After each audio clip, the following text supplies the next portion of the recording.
শিক্ষা জীবনের প্রথম পাবলিক পরীক্ষা এসএসসি। বৃহস্পতিবার ২০২৪ সালের মাধ্যমিক ও সমমানের এই পরীক্ষায় বসছে ২০,২৪,১৯২ জন শিক্ষার্থী। এবার পূর্ণাঙ্গ সিলেবাসে হচ্ছে পরীক্ষা। সকাল ১০টায় শুরু হয়ে পরীক্ষা শেষ হবে ১টায়।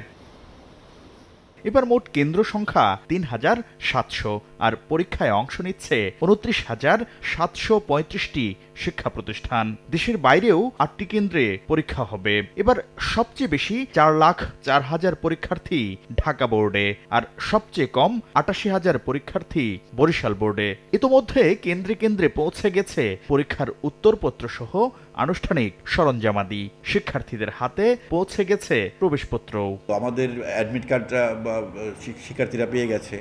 আমাদের উত্তরপত্র, ওএমআর, অন্যান্য যে সরঞ্জামাদি থাকে সেগুলো আমাদের কেন্দ্রে পৌঁছে গেছে।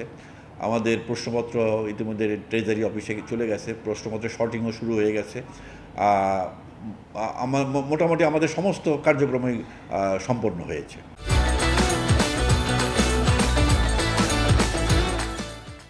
বাংলাদেশ আন্তঃশিক্ষা বোর্ড সমন্বয় কমিটি বলছে, এবার প্রশ্ন প্রণয়ন থেকে শুরু করে সংরক্ষণ ও পরিবহনে নেওয়া হয়েছে বিশেষ ব্যবস্থা। ফলে প্রশ্ন ফাঁসের কোনো সুযোগ নেই।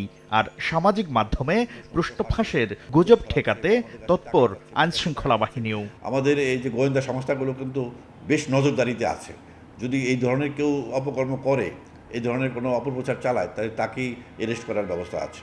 পরীক্ষা উপলক্ষে ১৩ ফেব্রুয়ারি থেকে ১২ মার্চ পর্যন্ত বন্ধ থাকবে সারা দেশের কোচিং সেন্টার। আর পরীক্ষা শেষ হওয়ার ৬০ দিনের মধ্যেই ফলাফল প্রকাশ করা হবে।